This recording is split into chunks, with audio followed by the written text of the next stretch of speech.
شخص ذاب في عشق الحسين سلام الله عليه في أيام محرم، بدلا من أن يلطم بيده لطم بالنعال. شنو حكمه؟ لا إشكال في ذلك، لا شك ولا شبهة أن لا إشكال في ذلك أخوتي الكرام، ولا حتى أنه ولا يعد قبيحا، يدخل ضمن إطار الجزع، وفاعله بالتأكيد يثاب على ذلك.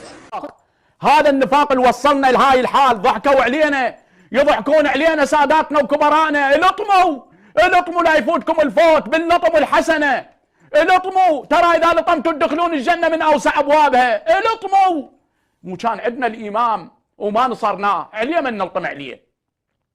الإمام إذا عندنا وما نصرناه عليه من نلطم عليه. شو الداعي نلطم عليه؟ لو أنت طايع الإمام الحجة يختفي مثل ما تردون خفيتوا علينا.